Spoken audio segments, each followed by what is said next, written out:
Mejor hablemos. ¿Qué tal? Muy buenas noches, bienvenidos, les saluda de nuevo Claudia Palacios. Estamos ya en Mejor Hablemos hoy para conversar con el embajador de Venezuela en Colombia, del gobierno encargado de Juan Guaidó, el señor Humberto Calderón Berti, que conoce muy bien nuestro país, ha trabajado aquí y que conoce muy bien la política venezolana porque fue canciller hace muchos años, porque fue el presidente de PDVSA y bueno, es parte de esta transición que se está gestando en Venezuela. Embajador Calderón Berti, bienvenido. Buenas noches. Bueno, muchas personas nos preguntamos para dónde va esto, porque van nombrando unos embajadores, van nombrando ciertos funcionarios, pero uno ve que la cosa ya de entrar y tomar el poder y todo eso, o es por la fuerza o no es. Estamos haciendo las cosas que debemos hacer, ¿no? En apenas semana y media que tenemos acá, hemos hecho lo que tú no te imagines, trabajando de mano de la Cancillería en el tema de los niños que están acá abandonados, que hay muchos que llegaron caminando ellos solos, de los presos de alerta roja de Interpol que están utilizando ese mecanismo para perseguir a gente por razones políticas y los tienen presos, de los niños abandonados, de los niños que han nacido aquí, que es un drama. Han nacido, dicen que 1000 muchachos que no son ni venezolanos ni colombianos. Y por supuesto el drama humanitario general de toda la gente. Nosotros hemos logrado integrar ya un equipo de trabajo, voluntarios que nos ayudan en esta cosa. ¿Usted es voluntario también? Yo soy voluntario también. Esto lo está haciendo ad honorem. En absoluto. Pero bueno, lo estamos haciendo por nuestra patria, por nuestra familia, por nuestro país, ¿no? Y estamos muy contentos. Hemos tenido un apoyo del gobierno colombiano increíblemente, muy solidarios con nosotros. De hecho, somos los reconocidos por el gobierno colombiano, no el régimen usurpador, sino nosotros. Y eso nos ha traído pues una serie de beneficios, porque podemos interactuar con la administración pública, que antes no había quien interactuara con ellos, ¿no? Y hemos ido poco a poco mejorando las cosas. ¿Y cómo está la comunicación con el encargado de negocios y el cuerpo diplomático del gobierno de Maduro? Que no existe, no existe. Nosotros le hemos dicho a ellos que lo más pertinente, lo más conveniente, el mensaje que le hemos dado públicamente, porque no tenemos forma de comunicarnos con ellos, es que si ellos se avienen y reconocen al presidente Guaidó, pues simplemente vamos a continuar trabajando. Nosotros no vamos a perseguir absolutamente a nadie. ¿A quiénes se le puede perseguir? A los que están involucrados en hechos atroces de violación de derechos humanos. ¿Y los hay acá? No creo, yo no lo creo, honestamente no lo creo. Y a los que están también involucrados en cuestiones de poca transparencia en materia, digamos, económica, pero pareciera que no es el caso aquí, ¿no?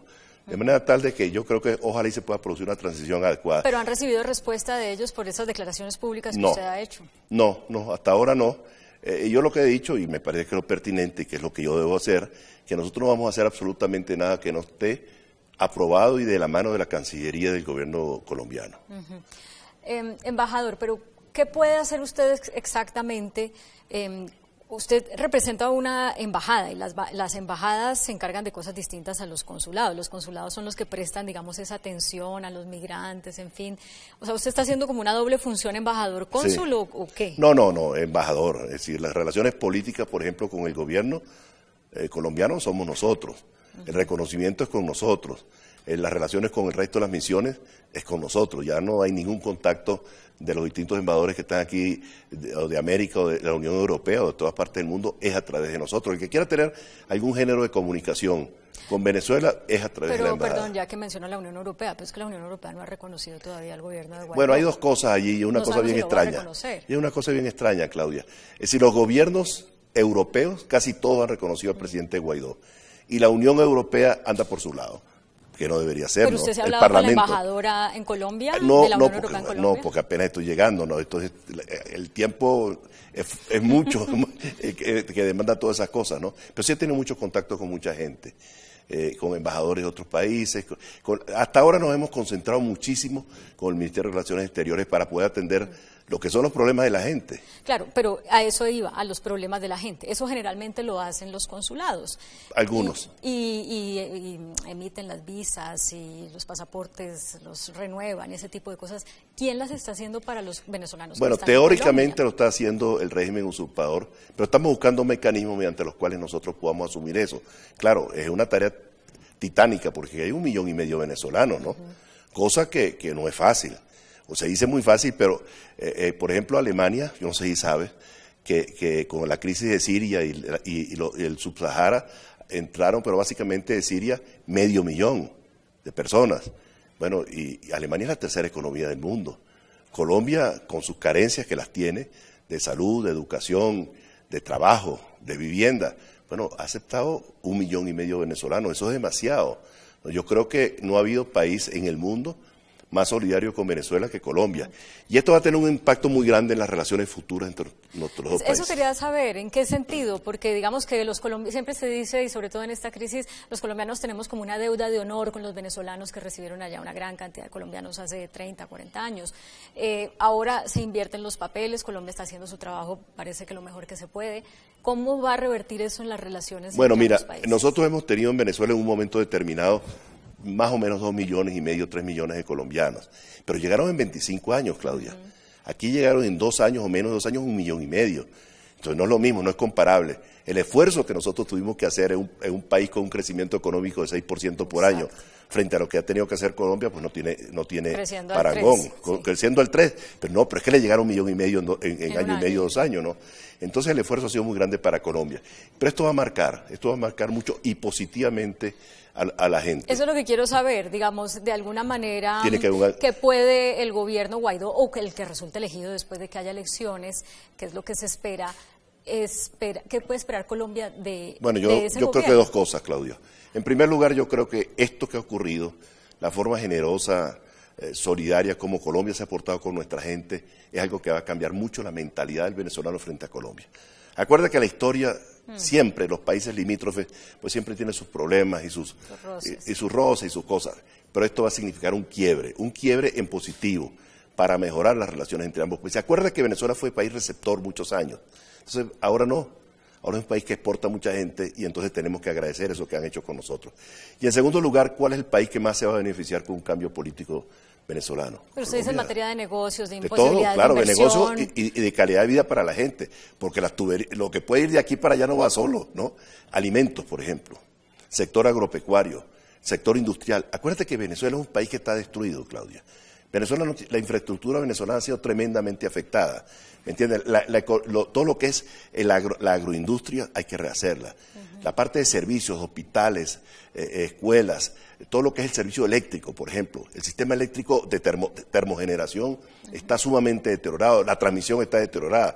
La propia industria petrolera, que a ti te puede lucir extraño. Tú dices, bueno, si Venezuela fue una potencia. Acabada. O sea, eso no es la sombra de lo que Así es. Es decir, Venezuela es un país que fue una potencia petrolera, sí, pero ahora en la reconstrucción, ¿a quién le va a corresponder eso?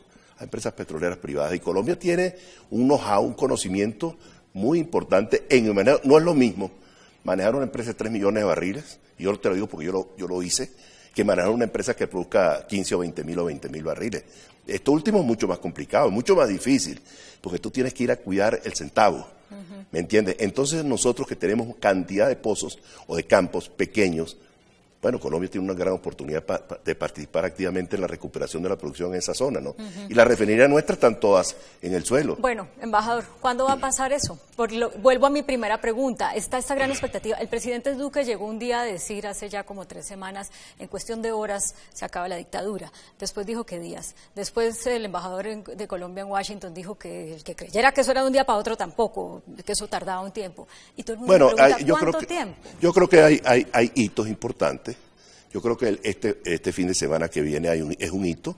¿Cuál va a ser el comportamiento de las Fuerzas Armadas venezolanas frente a la gente que va a buscar los alimentos, las medicinas? Los van a agredir, les van a disparar, los van a matar. Yo creo que eso es importantísimo. ¿Se va a negar la tropa a seguir los lineamientos de agredir a la gente? Uno no lo sabe. Yo creo que no. Las Fuerzas Armadas venezolanas tienen la oportunidad ahora de ponerse del lado de la Constitución o abrocharse definitivamente con el régimen, ¿no? Usurpador. Entonces, y después viene la cuestión financiera. Lo que está pasando no es menudo, es bien gordo lo que está pasando en Venezuela. Recuerda que la producción petrolera eran 3 millones, casi 3,5 millones de barriles, y eso está en estos momentos 1.100.000. Las refinerías, que tienen 1.200.000 barriles diarios de capacidad de refinación, están produciendo el 25% de su capacidad. Venezuela está importando gasolina. Claro, pero usted dice... Ok, entonces viene la parte financiera. El petróleo que le compraron los Estados Unidos, que llegó a ser mucha cantidad y que últimamente eran alrededor de 700.000 barriles por día, ya no se los van a comprar. ¿Quién va a comprar ese petróleo? Ahorita que hay unas sanciones de los Estados Unidos.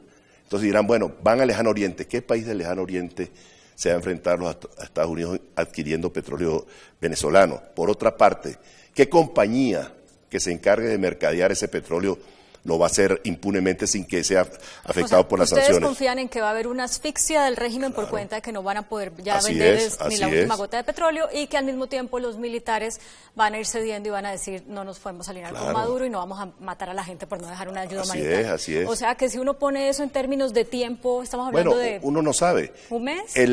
A fines de marzo se vence, hay un gran vencimiento de deuda de Venezuela. ¿Van a pagar? ¿De dónde van a sacar el dinero para pagar? Si no pagan, vienen embargos. Embargos de propiedades y activos que puedan tener. Un barco que salga cargado de Venezuela lo pueden incautar, lo pueden embargar en cualquier sitio, ¿no? De manera que las cosas se pueden complicar tremendamente.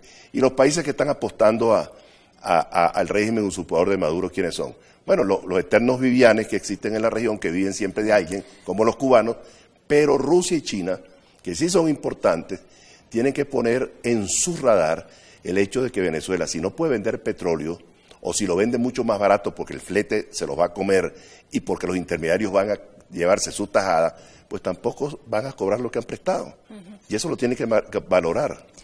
Bueno, y al margen de eso, pues está siempre ese plan, yo no sé si será el B o será el Z, que es la intervención militar. Este fin de semana, el presidente Duque, al final de su gira por Estados Unidos, dio una entrevista que dejó muchas dudas, porque no fue capaz de responder no a la pregunta de un periodista que le decía que si iba a permitir la entrada de tropas estadounidenses a Colombia con el fin de entrar en Venezuela. Y el presidente, para recordarle a los oyentes si no lo han hecho, lo que respondió fue siempre mi estrategia es la diplomática, y lo respondió 5 veces, pero nunca dijo no lo voy a permitir. Bueno, yo creo que esa es la posición correcta, yo creo que es la posición correcta. Yo creo que los que han dicho todas las opciones están abiertas son los Estados Unidos. Pero el que crea que los Estados Unidos necesitan mandar tropas para hacer algo, no lo hicieron con Saddam Hussein. Saddam Hussein acabaron con él del mar y después entraron, pero no hubo mayor afectación de la gente. ¿Es una pista? ¿Ah? No, yo simplemente yo estoy elaborando, es decir, porque la gente cree que van a entrar tropas americanas a La Guajira. Yo personalmente, que no estoy hablando en nombre de nadie, sino mío personal, creo que eso no hace falta. Y ojalá no ocurra, porque eso no es bueno para nadie. Bueno, y un enfrentamiento siempre deja sus secuelas, no solamente la afectación de muertos y heridos y sangre y cosas, sino las secuelas que quedan en el psiquis de la gente, ¿no? Y eso va a estar toda la vida revoloteando en la cabeza de la gente y eso no es bueno para nuestras relaciones. ¿Pero usted cree que se podría hacer un plan Z? Puede ser. Bueno, el presidente Trump habló de varios planes. A, B, C, D, E. Pero usted, pues. No, yo no. Es que me está poniendo un terreno que yo no puedo hablar porque no, es indelicado que hable sobre esos temas, ¿no? Por eso lo maneja otra gente.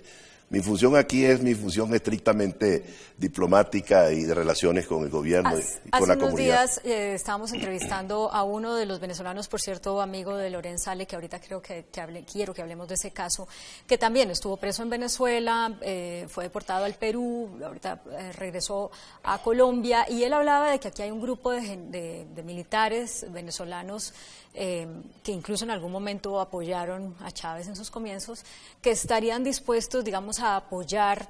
Yo nunca entendí realmente qué. ¿Usted qué comunicación tiene con esos militares? Bueno, con algunos de ellos me he comunicado, ¿no? Pero hasta ahora la comunicación es simplemente que han venido a la embajada a ponerse a la orden. Son gente institucional que les gusta la cosa como Dios manda, ¿no? Pero arriba de eso, por encima de eso, no. Ningún otro género de relación para otras cosas distintas que eso de ponerse a la orden, estar dispuestos a hacer lo que tenga que hacer. Hay muchas personas aquí venezolanas que fueron en algún momento afines al gobierno de Chávez y al de Maduro, ¿o no? Yo no los conozco realmente, pero deben haber, evidentemente, ¿no? Bueno, está la fiscal, Luis Ortega Díaz, que por cierto ha tenido una gran solidaridad con nosotros y trabajamos de la mano unos temas delicados. porque es el Ministerio Público venezolano formal y aprobado. Ella no es ilegítima, ella es legítima. Mira, y tiene un equipo de gente que funciona muy bien. A propósito, bueno, y está también los magistrados del tribunal. Claro, pero que viven aquí, que hay algunos de ellos que viven aquí, es cierto. A propósito, por ejemplo, de personas como la fiscal, que durante muchos años, pero muchos, la mayor parte del gobierno de Chávez, todo el gobierno de Chávez y buena parte del gobierno de Maduro apoyaron el socialismo del siglo XXI, como se le quiera llamar. ¿Cómo se prevé el futuro de la relación entre la oposición tomando el poder y todas estas personas que apoyaron casi hasta el último momento al régimen? Yo creo que aquí tenemos que hacer pasada de página con mucha gente. Si tú no has estado involucrado en delitos contra los derechos humanos, si no has estado involucrado en cosas indebidas desde el punto de vista ético y moral, bueno, la gente puede pensar como quiera, ¿no? Yo creo que eso hay que respetarlo. Yo soy de los que creo que a lo que significa el chavismo que no esté en esas cuestiones extrañas, hay que darle un espacio político, una realidad que está ahí. Eso existe, bueno, y eso hay que reconocerlo, ¿no?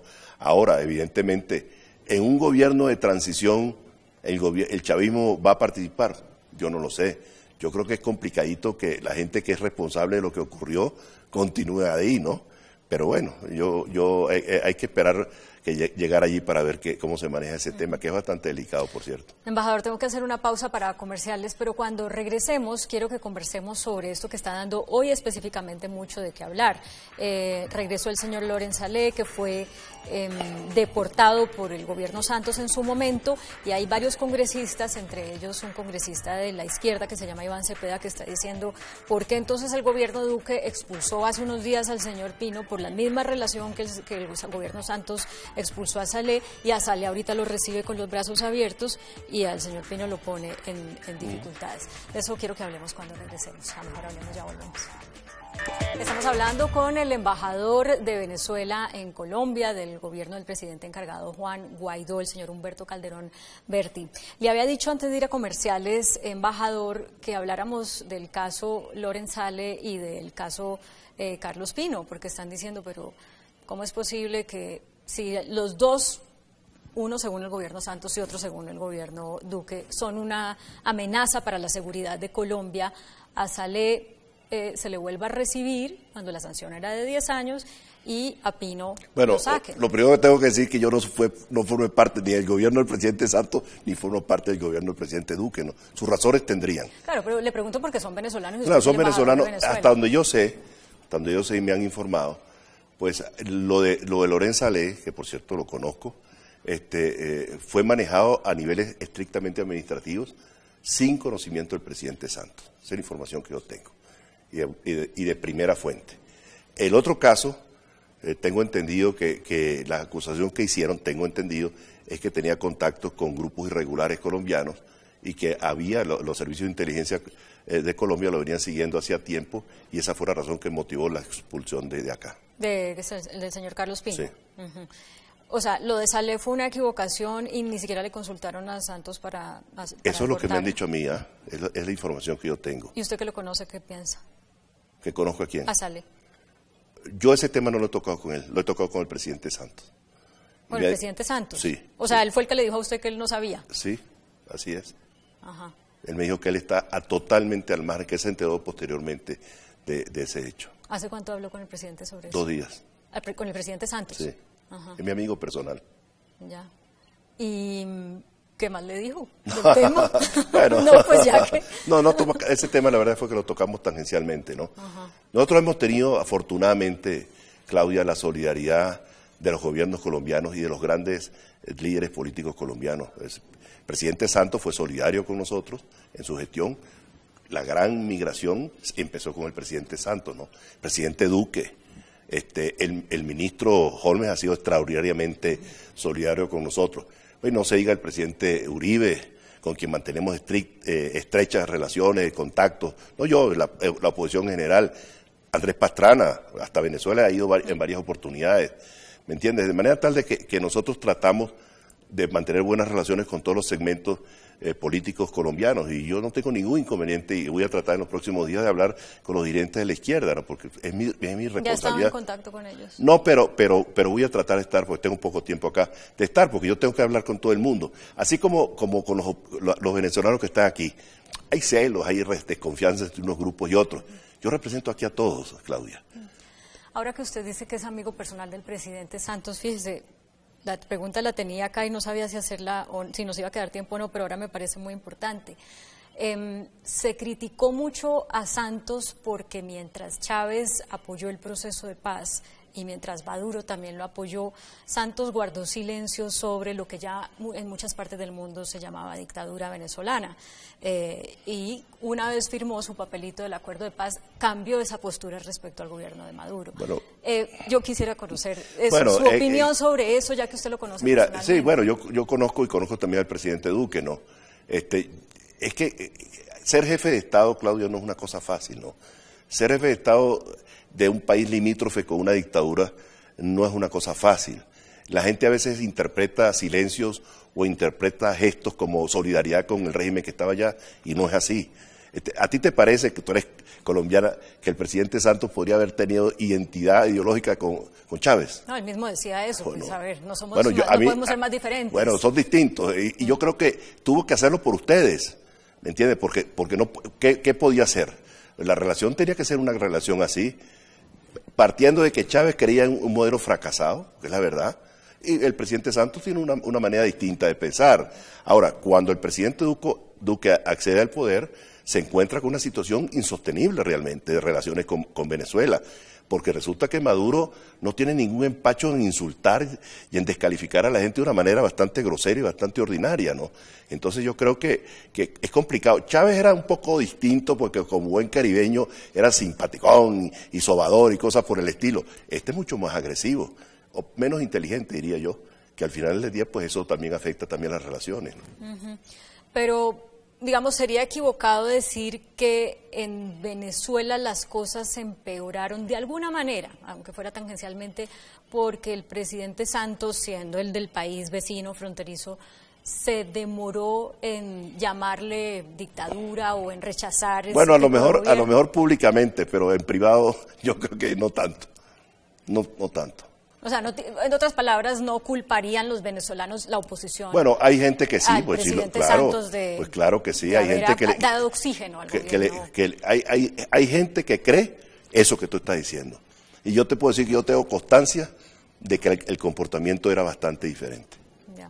Nos quedan 2 minutos, embajador, y quiero que usted le hable a esa gran cantidad de venezolanos que hay en este país que nos pueden estar viendo. Si yo me pusiera en sus zapatos, estaría pensando, ¿será que yo empiezo a volver a mi país? ¿Será que me quedo acá? ¿Será que trabajo para echar raíces acá? ¿Qué hago? No, vamos a regresar y tenemos que prepararnos todos para regresar. Lo que yo le digo, mientras esto se produce, uno, tenemos que agradecer a Colombia el comportamiento que ha tenido con nosotros, de generosidad, de amplitud, de solidaridad. Y en segundo lugar, tenemos que tener un comportamiento cívico atenidos a las leyes que existen en este país. Yo sé que hay mucha gente que en Venezuela no vivió sino el chavismo.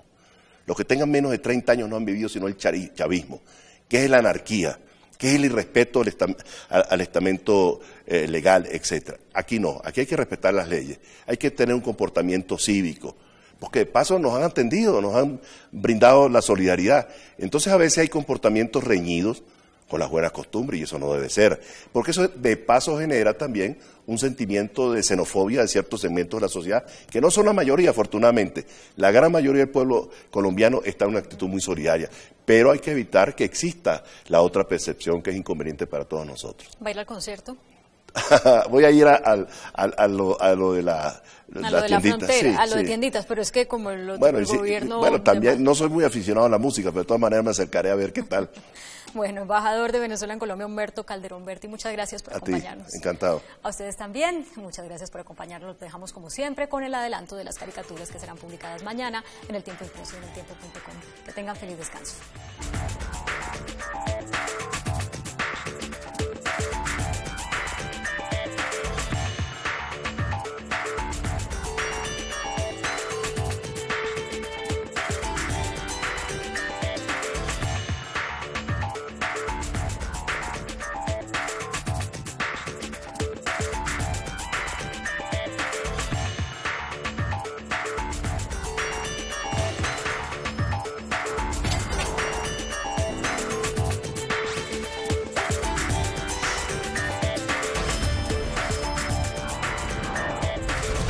Mejor hablemos.